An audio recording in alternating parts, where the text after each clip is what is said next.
Pode tomar o seu lugar. Cumprimento a todos com a paz do Senhor. Aos nossos visitantes, a Verinha nossa, a nossa outra visitante, o nome. A Eliane também já veio algumas vezes, bem-vinda. Os irmãos podem ocupar os seus lugares. Nós vamos ler a palavra do Senhor nessa noite. Eu estou com essa palavra aqui no meu coração já faz um tempo. E ela estava escolhida para hoje. Essa palavra é para nós hoje, nesse momento. O Senhor tem separado o melhor para os seus. E no mundo em que vivemos, coisas que acontecem, a gente precisa confiar no Senhor. A gente precisa crer. A gente precisa crer que há um novo amanhã, que há uma nova história, que há um dia de vitória, que essa luta vai passar, que a tempestade vai passar. Isso nós temos que crer. Senão não valeria a pena estarmos aqui. Nós cremos que a cada dia, a cada momento, o Senhor está a nos guardar. O Senhor está a nos proteger. E quando eu comecei a ler essa palavra que vou ler com vocês, o Senhor me fez uma pergunta. Inclusive, eu estava em uma campanha, um trabalho, uma certa vez, e estava como você sentadinho aí ouvindo, e o pregador perguntou: quantos confiam no Senhor? E eu posso até fazer essa pergunta. Eu creio que todos vão levantar a mão, né? Quantos podem confiar no Senhor? Nós confiamos, cada um da sua maneira, do seu modo, tamanho da sua fé. E aí depois, agora, e o Senhor me fez, a gente costuma fazer essa pergunta. E o Senhor me fez a seguinte pergunta: eu posso confiar em você? Deus pode confiar em você? Aí quando o Espírito Santo falou comigo, eu fiquei pensando, como assim? Aí o Senhor disse: eu preciso confiar em você. Sabe como o Senhor confia em nós, irmãos? Quando Ele nos sonda. Você sabe que o Senhor nos sonda. O Senhor sonda, como o pastor Cid falou no início, Ele sonda o nosso coração. Ele sonda a nossa mente. Ele sabe como nós vamos reagir diante da luta. Quão proximidade nós temos de Deus. Deus sabe de todas as coisas. E naquele momento que Ele fez essa pergunta, eu disse: Senhor, eu creio que Tu podes confiar em mim, a tarefa que Tu me deu nesta terra. Porque o Senhor deu a cada um de nós uma responsabilidade. Porque o Senhor nos escolheu. O Senhor nos chamou. Há um versículo, no Face tinha uma palavra, uma frase que diz assim, que Deus, às vezes nós achamos que Ele vai escolher o perfeito, mas Deus escolhe aquele que não é, para confundir aqueles que são.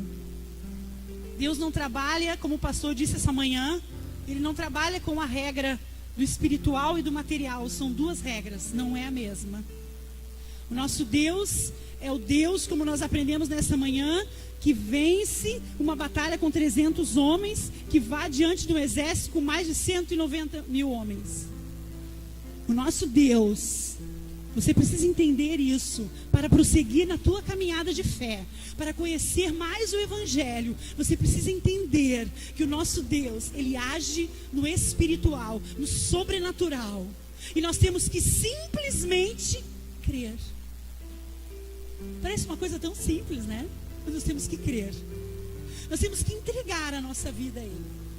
Eu quero que você abra sua Bíblia no livro de Ezequiel, no capítulo 14, no versículo 14.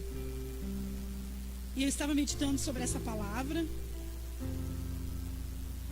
E antes de vir, eu e meu esposo estávamos assistindo um testemunho no Face.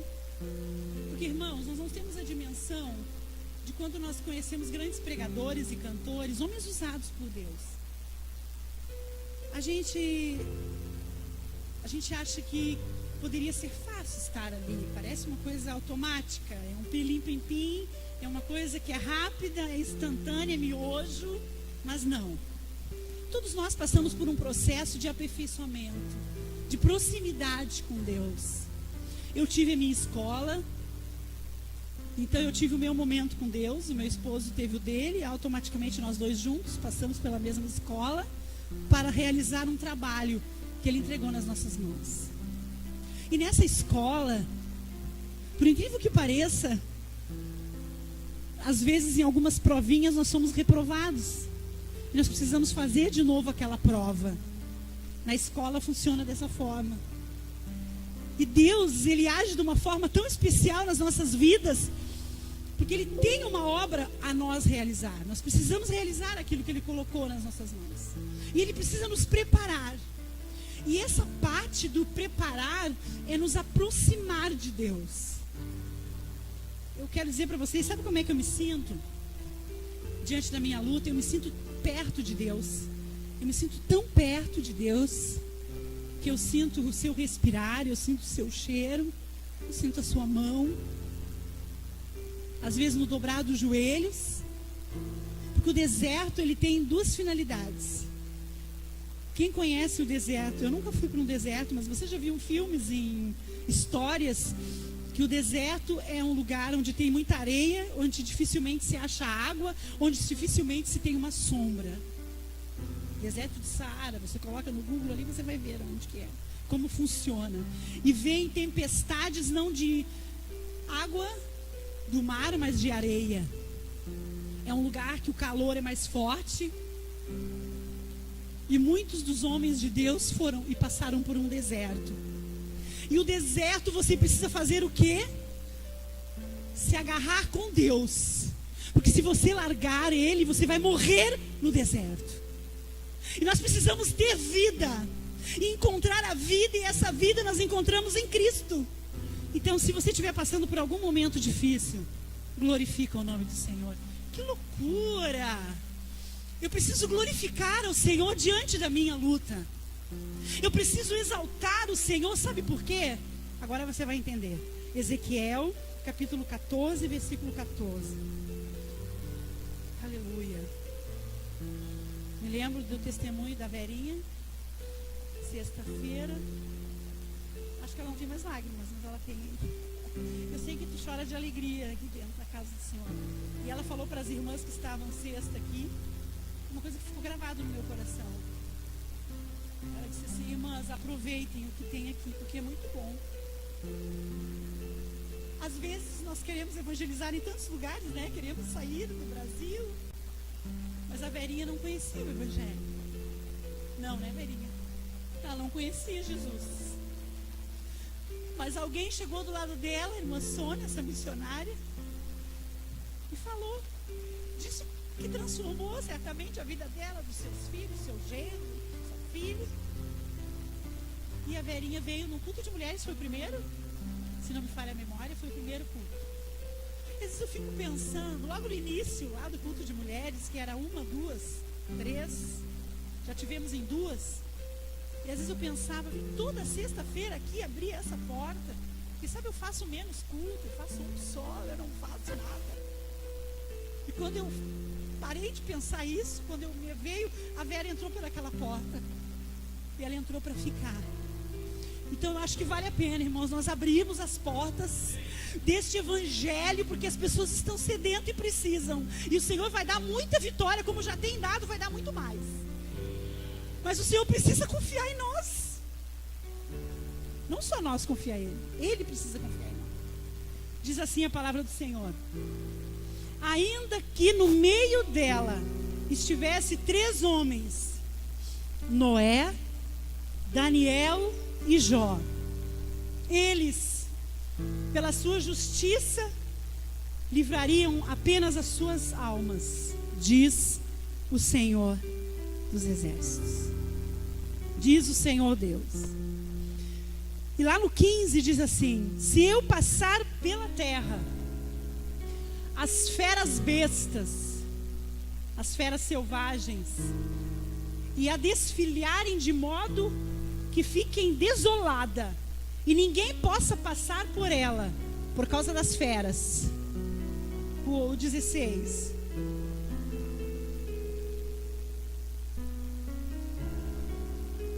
Tão certo como eu vivo, diz o Senhor, Deus, ainda que esses 3 homens estivessem no meio dela, não salvaria nem os seus filhos, salvação individual, irmãos, nem os seus filhos, nem as suas filhas. Só eles seriam salvos e a terra seria assolada.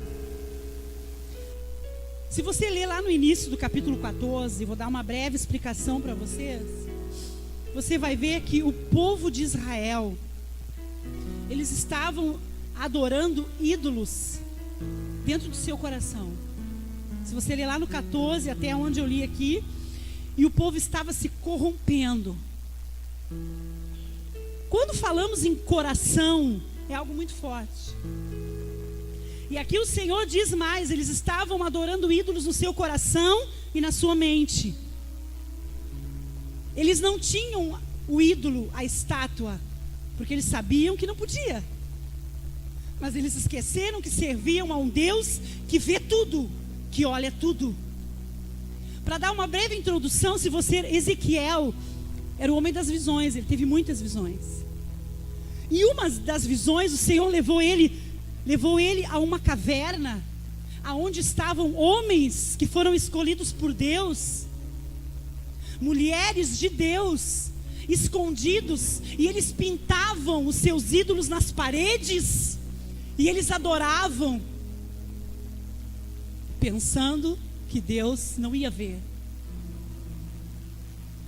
Sabe o que significa isso? Adorar deuses no nosso coração e na nossa mente? Uma das coisas que o Senhor falou claramente comigo, e é muito forte isso, irmãos. Nós guardamos coisas no nosso coração e na nossa mente que nos afastam de Deus. Deus citou 3 homens, o resto todos iriam perecer. Irmãos, é forte. Deus olhar do céu para o povo de Israel e olhar o coração de Noé, o coração de Daniel e o coração de Jó, e não encontrar infidelidade, só fidelidade, amor, vontade de vencer, não importa os obstáculos, não importa as dificuldades. Na sua mente e no seu coração tinha isso, mas a maioria do povo, quase todos, porque só 3, estavam com o seu coração corrompido. Eu faço coração aqui porque aqui está o órgão coração, mas o nosso coração é na mente, os nossos pensamentos. Por isso que o Senhor fala coração e mente. Às vezes guardamos coisas no nosso coração, e uma das coisas que o Espírito Santo me tocou muito para falar é sobre viver no passado, algo que você fez de errado no teu passado. Quando ministramos, pastor Everson, pastora Valeriana, não sabem como é que funciona isso. Quando a gente ministra sobre a vida de alguém, a primeira coisa que a gente diz: declare que o teu passado já foi levado com Cristo na cruz. Não importa o que você fez, não importa se foi coisas horríveis, não importa quem você foi, não importa quem você era, importa agora que Jesus Cristo te lavou e te purificou. Mas existem pessoas que o Senhor não pode confiar, porque vivem no passado. Eles vivem com rancores do passado, com mágoas do passado, com tristezas do passado. Vocês já viram o testemunho de muitas pessoas que superaram coisas do passado.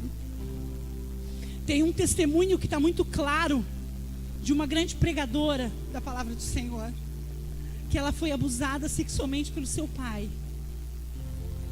desde os seus 13 aos seus 18 anos. E um dia ela disse que conheceu Jesus.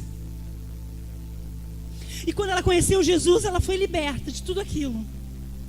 Ela conheceu o seu esposo, ela conheceu um amor verdadeiro, ela teve filhos.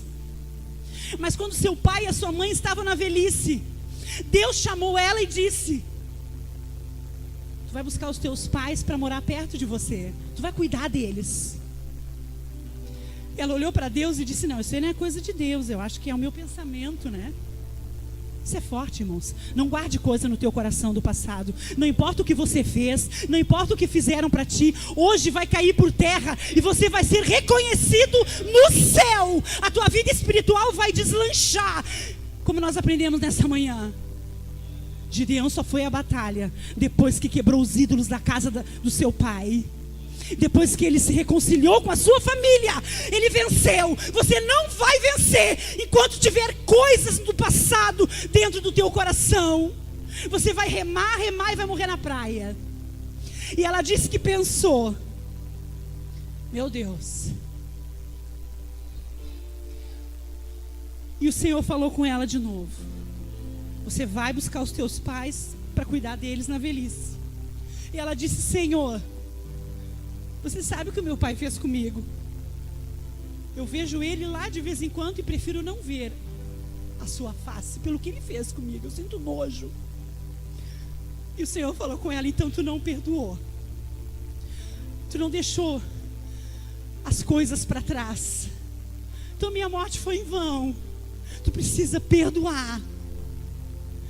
Então eu vou, Senhor. E ela dobrou os joelhos e disse: Senhor, me dá força. E a coisa linda é quando nós reconhecemos que nós não somos nada. Aconteceu um fato na minha vida.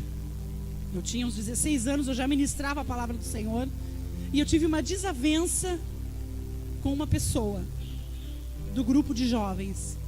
Ela me ofendeu, ela me xingou horrores, ela falou para mim. E na hora eu fiquei braba, furiosa, fui para casa e eu te odeio. Fiquei com aquele ódio no coração. E continuei fazendo meus trabalhos, pregando, cantando, mas eu sentia que faltava alguma coisa. E aí um dia o Espírito Santo falou comigo: tu precisa perdoar essa pessoa. Sabe qual é a nossa justificativa para não perdoar? É dizer: mas foi ele que começou. Foi a menina que me ofendeu, eu não fiz nada para ela. Aí Deus disse assim: eu vou me afastar de ti se tu não te reconciliar. Porque é em vão a tua vida nessa terra e eu não te reconheço como filho e como serva. Nós precisamos liberar essas coisas que nos aprisionam. Essas cavernas escuras. Essas coisas que nós guardamos para nós, que acha que ninguém vê. Deus vê e impede que a obra do Senhor seja realizada na nossa vida. Parece que nós não saímos do mesmo lugar. E um dia eu estava cantando no coral com essa pessoa. Sabe o que eu fiz? Senhor, é assim que a gente tem que fazer, irmãos. O perdão não é fácil. Eu confesso porque já aconteceu comigo. Não é fácil. É uma coisa muito difícil. Eu orei e disse: Espírito Santo, me ajuda a pedir perdão. Me ajuda, Senhor. Porque eu quero ter uma comunhão contigo, Deus. Eu orei e fui. Nós estávamos escaladas para cantar. Quando eu estava no coral e ela cantando, eu olhava para ela. Eu dizia: eu vou agora. Não, eu vou na hora do convite. Não, eu vou. É difícil, irmãos. Aí eu pensei: a minha vida com Deus não pode impedir as bênçãos de Deus na minha vida por causa de uma besteira dessas. E eu fui. Eu abracei ela e disse assim: tu me perdoa. Eu pedi perdão, mas ela tinha me xingado tanto. Ela me humilhou, irmãos, me chamou de pobre, de pé de chinelo e lá por diante. Porque eu era uma menina humilde, pobre mesmo, ainda sou. Mas naquele dia, eu abracei ela e pedi perdão. E ela olhou para mim e disse: eu que preciso te pedir perdão. Faz dias que eu estou com isso no meu coração. Obrigada, eu te amo. E hoje nós somos amigas até hoje. Caiu uma barreira. E eu estou aqui hoje. Passei pelo deserto. Passei por muitas provas, porque um dia eu liberei essa caverna escondida dentro de mim que ninguém via. Todo mundo achava que estava bom. Olha como é pastor, como a irmã Simone prega. Que bênção. Fogo do céu, deu honra à sua palavra. Mas eu estava sem perdão. E o Senhor fez a pronúncia aqui, ó Deus: Noé, Daniel e Jó. E essa irmã orou a mesma oração que eu fiz. Peça ajuda para o Espírito Santo se você não consegue. E ela orou e foi buscar os seus pais, cuidou deles até a morte. Sabe uma das palavras que o pai disse? Filha, tu me perdoa, porque não era eu. Mas hoje eu quero aceitar esse Jesus maravilhoso que tu serve. Esse Jesus que fez com que eu viesse à casa do meu genro, a qual eu maltratei a mulher dele quando pequena. Ele me abraçou e disse que me amava. É muito forte isso, irmãos.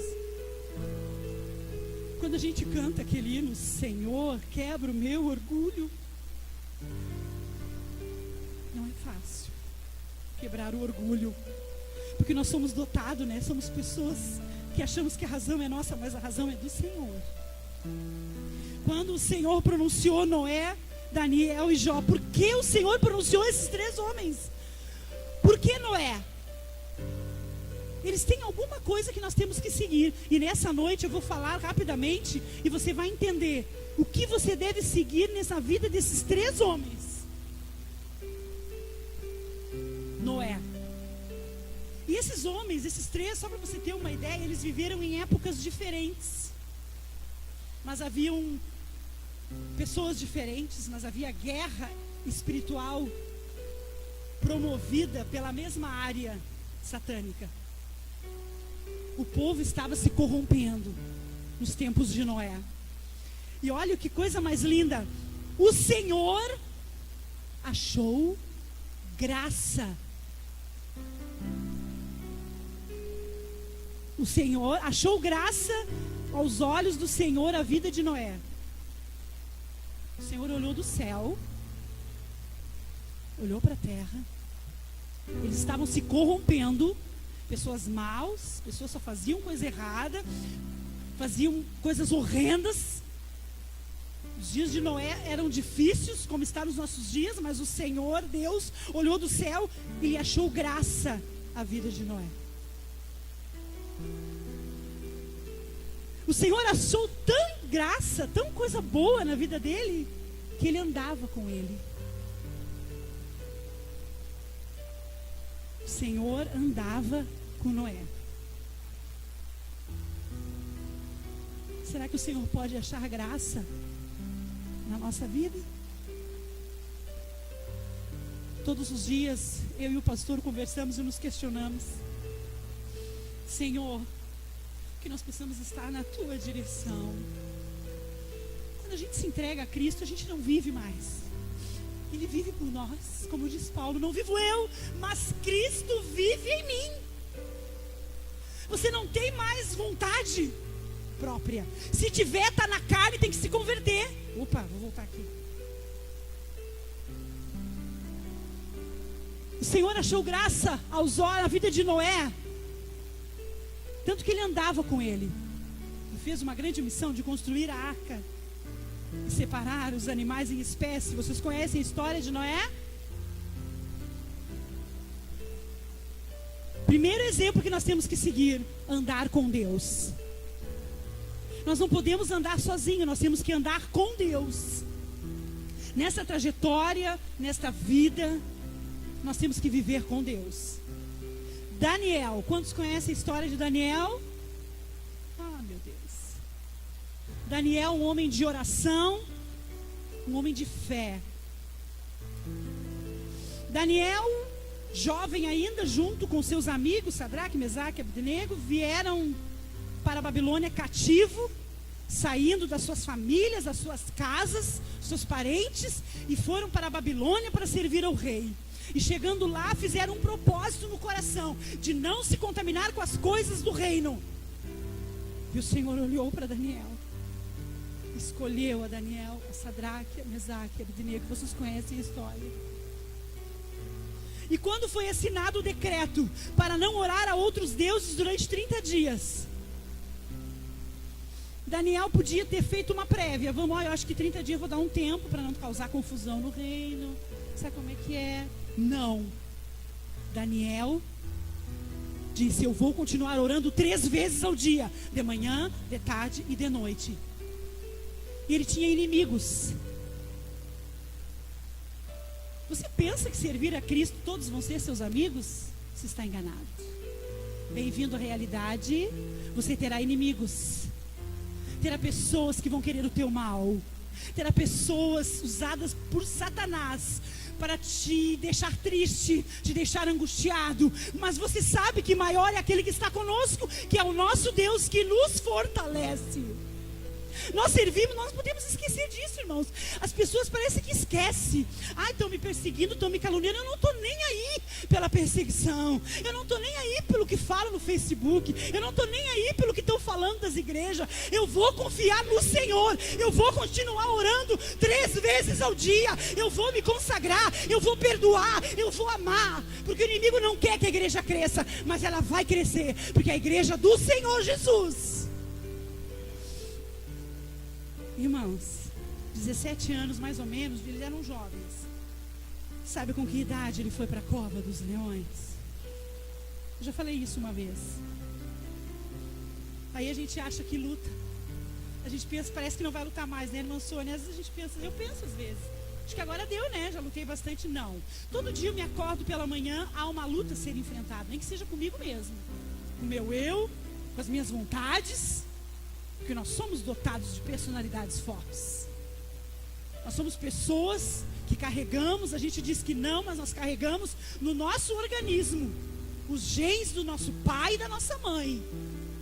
Eu tenho personalidade do meu pai e da minha mãe.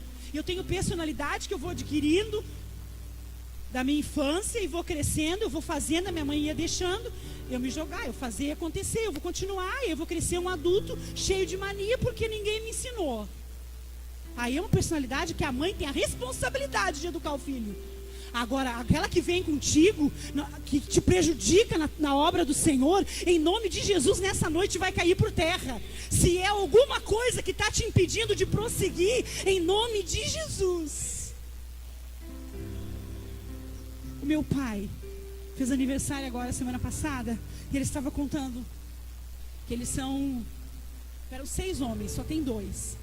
E os 2 só se livraram das coisas, da bebida, desse vício maldito, porque se encontraram com Jesus. Toda maldição é quebrada. Irmãos, não fica dizendo, porque fizeram esse trabalho. Não vai pegar se você estiver com Deus. Já botaram o nome na boca do sapo, o sapo morreu, coitado, o vidro do mel explodiu, porque você está com Deus. Agora é o detalhe, sabe? Não tenha medo que nada vai te atingir, praga nenhuma chegará à tua tenda, porque tu está no Senhor. Mas nós precisamos estar esses 3 homens, entre essas personalidades. Porque se afastar de Deus, a praga vai pegar. Se afastar de Deus e o coração estiver cheio de rancor do Espírito Santo, ele é muito sensível. Ele se afasta. Por isso que às vezes eu chego aqui e começo a orar em espírito e dizer: vem Espírito Santo, não deixa que nada impeça a tua obra neste lugar. Nós temos que nos entregar. E Daniel, aos 85 anos de idade, ele desceu a cova para dizer que Deus é Deus. A gente acha que luta. Provavelmente com 85 ele já estava lá com seus cabelos brancos, com a sua barba branca. Se bem que com 85 naquela época eles tinham mais vigor que alguém de 85 hoje que ia a mais de 100, né? Mas já não era um menino de 17, 18 anos. Sabe uma coisa que eu quero falar para vocês, muito forte?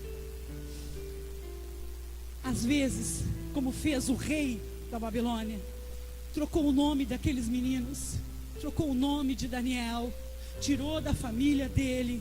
Naquela época não tinha WhatsApp, que hoje você pode mandar uma mensagem, né? Nós temos o grupo Casa de Oração. Você ore pela minha família, ore para o ciclano que está assim.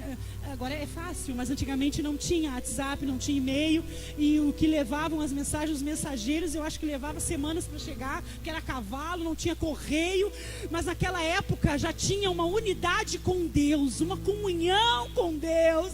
E nada podia tirar daquele homem a confiança no Senhor. Tão forte que a fé de Daniel contagiou o rei. A tua fé, a tua convicção do Evangelho está contagiando as pessoas? As pessoas que andam ao teu redor dizem: eu quero ser igual a você, porque eu sei que o Senhor está contigo. Daniel contagiou tanto o rei, que o rei passou a noite acordado e dizendo: eu sei que o Deus de Daniel vai livrar ele. Pode ser, e não dormiu, e passou a noite, tanto que de manhã ele chamou Daniel, por um acaso o teu Deus te livrou. Ele já estava contagiado com a fé de Daniel, porque ele conhecia Daniel. Foi passando os reis de um para o outro, e um ia falando para o outro. A mãe falava às vezes para o filho, quando ele esquecia: olha, existia um no tempo de teu pai que profetizava, e Deus era com ele. O homem de Deus não morre nunca, a mulher de Deus não se apaga. Vem a luta, vem a dificuldade, vem as perseguições, ele não desiste. Ele não desiste. 85 anos. E aí Daniel e disse ao rei: vive para sempre. O Deus a qual eu sirvo me livrou e fechou a boca dos leões. Deus fez menção do nome deste homem, Ezequiel. Por quê? Porque Deus achou graça na vida de Noé. Deus achou virtude na vida de Daniel. E Deus achou fidelidade na vida de Jó. Irmãos, o que é fidelidade? No final vou ter que cantar o Jó. A gente cantou uma vez, né? Agora eu vi aqui, ó, pá, sabe? Pá, veio, vamos cantar o Jó. Fidelidade. Irmão, só para ter uma prévia. Jó. Quantos conhecem a história de Jó? Você já leu?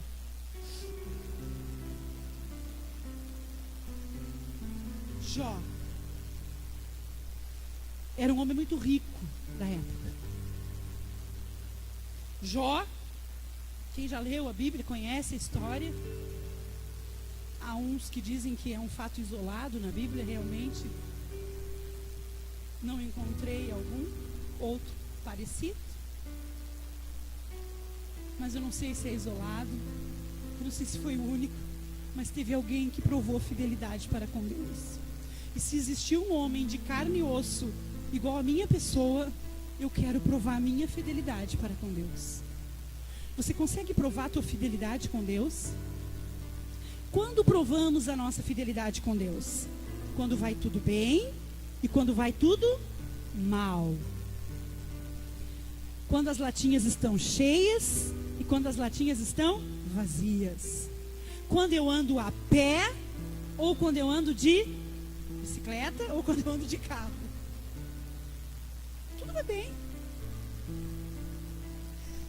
Jó era um homem rico, para você ter uma ideia. Eu vou dar uma lista mais ou menos dos seus bens rapidinho para vocês.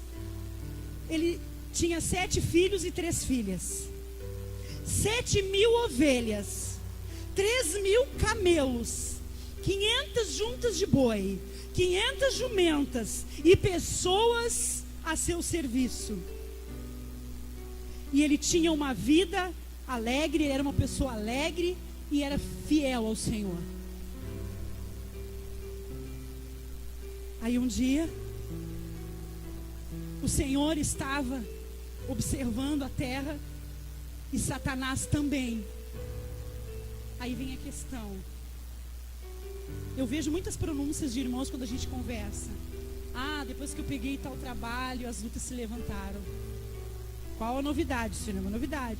Não era meu Vladimir e minha Denise. Quando a gente começa a fazer alguma coisa para o Senhor, as lutas se levantam. Quando a gente se levanta com um propósito, o inimigo não quer que esse propósito seja cumprido. Assim como ele quis destruir a vida desses homens e provaram fidelidade com Deus, ele quer destruir a nossa. Mas nós precisamos provar fidelidade. Existem pessoas que estão envergonhando o Evangelho de Deus. Porque Deus olha do céu e não vê fidelidade. Ele vê murmuração, ele vê reclamação, ele vê tristeza, ele vê angústia. Ao invés de dizermos: eu confiarei em Ti, Senhor, a minha vida pertence a Ti, Senhor. Pessoas que só reclamam. A murmuração nos afasta de Deus. A murmuração nos distancia das promessas. E eu aprendi a agradecer a Deus pela vitória antes que ela venha. E este era um homem riquíssimo. O que faça, Senhor? que está fazendo aí, Satanás? Passear a terra e rodear por ela? Irmãos, Deus faz menção do nome de Jó 2 vezes. Uma lá, quando ele falou para Satanás, e agora para todo o povo, dando um exemplo. Meu Deus, é muito forte, irmãos. Deus é Deus, irmãos. Deus é superior, Deus é supremo, Deus é maravilhoso, Deus é poderoso. Ele olhar do céu e encontrar no coração do homem fidelidade. E Deus faz menção do nome de Jó para Satanás e diz: observaste o meu servo Jó, homem fiel, temente. A prova de Jó teve 2 finalidades. O objetivo de Satanás era fazer ele murmurar e blasfemar de Deus. E Deus estava apostando que ele era um homem de fibra, um homem de coragem, que não ia desistir, mesmo diante das dificuldades. Quando vier uma luta sobre você, você pense que tem um adversário querendo a tua derrota, mas que tem Deus apostando que você vai conseguir, porque Ele é contigo. Nós temos que crer. E Jó começou a perder tudo. Jó começou a perder os seus bens, os seus filhos, a sua riqueza. E aí houve uma outra conversa. Viu? Jó perdeu tudo e não blasfemou meu nome. Aí Satanás disse: mas ele ainda tem vida. A doença ainda não pegou a vida dele. Sabe que quando eu passava por alguma luta, ou cada luta que me vem para mim demonstrar força diante de algumas perdas, eu simplesmente confio. Porque eu fico pensando exatamente assim. Eu quero que você saia daqui pensando assim: o diabo está apostando na minha derrota, e Deus me conhece. Será que me conhece? E sabe que eu não vou desistir. Porque muitos desistem, muitos estão fracassando, muitos estão se angustiando, muitos estão se desviando, muitos estão se perdendo, dando voz e glória para Satanás. Mas nesta noite, a tua mentalidade vai ser outra. Você vai dar glórias e honra ao nome do Senhor. Você vai sair vitorioso, vitoriosa em Cristo Jesus. E Satanás vai ser um derrotado. Deus olhou para Satanás e disse: então pode mandar. Irmãos, eu trabalho com pessoas doentes. E uma doença normal já é complicado. Você imagina uma doença vindo do inferno.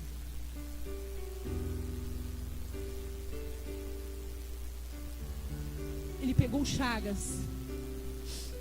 Segundo a história, era um homem que sentia dores.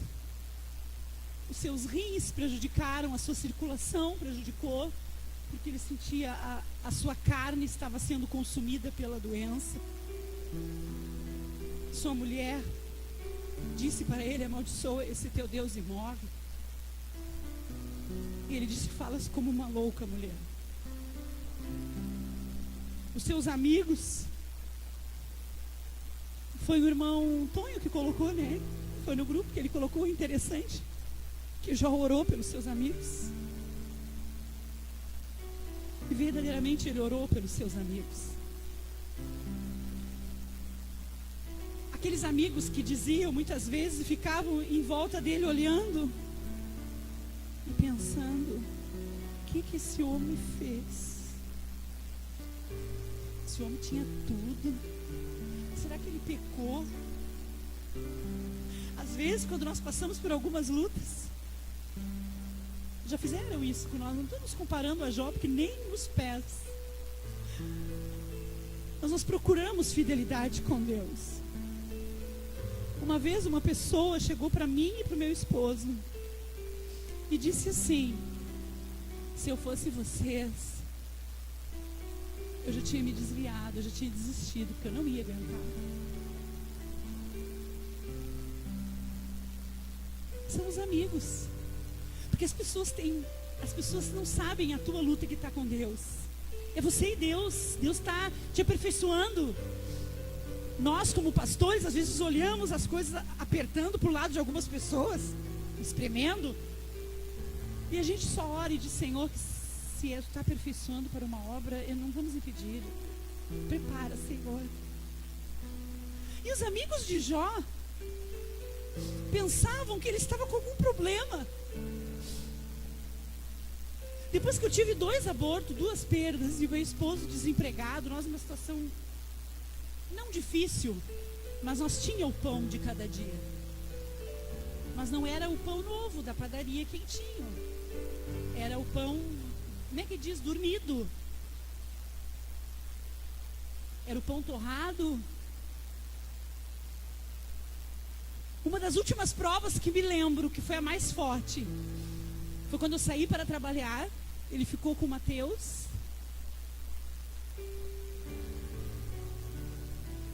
E ele não comeu, porque ele só tinha a comida para dar para ele. Quando eu cheguei em casa à noite, eu disse: Deus vai pelejar por nós. Nós somos parceria, irmãos. Parceria de fazer arroz sem azeite. Vocês já fizeram arroz sem azeite? Agora qualquer coisinha da guerra em casa, né? Porque a culpa é tua, porque tu não procura emprego, porque tu não quer trabalhar. Não é, o teu marido não é que ele não quer trabalhar. É o agir de Deus. Quando as portas se fecham, irmãos, não adianta brigar. Aí que o inimigo quer, ele quer intriga. Nessa hora o casal tem que se unir, dialogar, que é muito. Nós conversamos muito, nós passávamos madrugadas conversando e dizendo: nós vamos vencer. Às vezes ele chegava para mim e falava alguma coisa e eu dizia: nós vamos conseguir, eu sei que alguma coisa vai acontecer. Aí ele ia dormir, ele e os filhos, e eu ia orar. Eu digo: Senhor, eu disse para ele que alguma coisa ia acontecer, mas eu estou também precisando de ti agora. Eu precisava provar para Satanás que um dia eu ia chegar aqui. Eu precisava provar, e você um dia vai chegar no nosso lugar. Você um dia vai crescer, mas você não vai crescer com esses problemas que estão impedindo. Você vai crescer quando o Senhor mencionar o teu nome para Satanás. Eu estava indo no ônibus. Irmãos. Comentei isso sexta. Para fazer uma curetagem por mais um aborto. Fiz uma eco, não tinha batimento cardíaco, indo para o hospital para fazer uma curetagem de ônibus. Não tinha facilidade como, né? Hoje você tem bastante amigo, tem Uber. Nem tivesse Uber naquela época, não ia ter dinheiro mesmo. Ninguém tinha carro, os mais próximos estavam trabalhando, não podia. Peguei o ônibus Salomé, lotado, e fui em pé. Eu sentia muita dor, porque eu estava tendo um aborto espontâneo. E eu encontrei uma irmã dentro do ônibus. Isso aí vem muito à minha memória, muito forte, irmãos. E ela olhou: ah, irmã Simone, paz, tudo bem, como é que tu está? E eu branca. Eu digo: vai tudo bem, irmã. Não ia resolver. O ônibus cheio, eu blasfemar contra o meu Deus. Eu disse: vai tudo bem, irmã. Deus está no controle. Eu sempre digo isso. Deus está no controle, Ele cuida de tudo. Cheguei no hospital às 7 horas da manhã. Fui atendida às 7 horas da noite. Não mudou muita coisa, isso já faz alguns anos atrás. Eu com dor. Eu não tinha mais o que fazer para estancar a hemorragia, porque eu estava tendo um aborto. Eu olhei para o Marcos e disse assim: eu não aguento mais de dor. Ele disse: calma, vai dar tudo certo. 7 horas da noite no hospital de clínicas, eu sentada numa cadeira. Chegou a médica que me atendeu às 7 da manhã, estava terminando o plantão. Sabe por que eu não entrei para o bloco cirúrgico antes? Porque cada vez que eu ia, chegava um baleado, chegava um esfaqueado, que era prioridade. A minha era uma coisa, podia fazer a qualquer hora. E eu em jejum de 12 horas. E tendo uma hemorragia. Quando a doutora me olhou de longe, ela colocou a mão na cabeça e disse assim: tu ainda está aí? Eu fiz assim, que eu não conseguia nem falar. Ela voltou. Ai, será que precisava passar por aquilo? Sabe por quê? Porque hoje eu lidava e vou continuar lidando com mulheres que passam pelo mesmo problema que eu passei. E eu olho para elas e digo, para tudo tem um propósito. Deus vai te dar muito mais. Deus vai te restituir. Deus, eu já passei por isso e eu não morri, tu não vai morrer também. Eu quero que você se coloque de pé. Eu quero que você coloque o último versículo que nós vamos ler junto lá. É Jó, capítulo 19, versículo 25. Eu quero que você venha aqui na frente. Eu quero que você venha, nós vamos declarar esse versículo juntos. E Jó, cuidado. E Jó perdeu tudo, foi contraído uma doença, sobrou um caco de telha, uma mulher reclamando, um caco de telha, para raspar as suas feridas, para coçar. Talvez tinha já infecção, tinha muitas coisas ali. E ele começa a fazer um pronunciamento. E lá no início do capítulo 19, eu quero que você leia em casa com calma. Ele começa a declarar, eu chamo pelos meus empregados, eles não me atendem. Ele começa a fazer uma declaração que aos olhos humanos parecia que ele estava murmurando. Mas sabe como que ele termina? Se você quiser vencer, é por aí o caminho. Não tem outro. Porque eu sei que o meu Redentor vive. E por fim se levantará sobre a terra. Pode colocar o outro, irmão.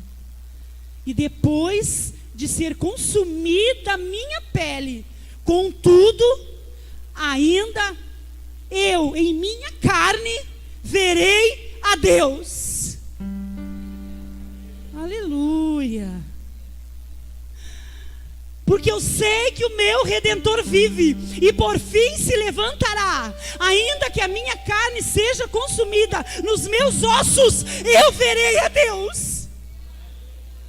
Ele estava fazendo uma pronúncia de vitória. E nessa noite você precisa fazer uma pronúncia de vitória, não de derrota. Levanta de manhã. A luta está difícil, já levanta glorificando. Ah, não tem emprego? Levanta cedo, vai orar e já começa a declarar: Senhor, vai na frente, Senhor, me abençoa nesse dia, a minha família, os meus filhos, o trabalho do meu esposo, a minha vida. Está tudo errado, vai profetizando. Bênçãos na tua casa, bênçãos na tua família. E o inimigo não entende quando um cristão começa a glorificar o nome de Deus diante de uma dificuldade. Ele fica meio zelado. As pessoas não entendem. Porque tantos que não sabem o que a pessoa está passando, eles não entendem. Agora você imagina, Satanás fica louco, mas eu não estou nem aí. Eu preciso glorificar e exaltar o nome do Senhor. Eu vou reforçar o convite, eu quero que todos venham aqui na frente para declarar o nome do Senhor. Por gentileza, irmãos. Nós precisamos nos unir nesse tempo. Nós precisamos clamar a Deus, irmãos. Não é tempo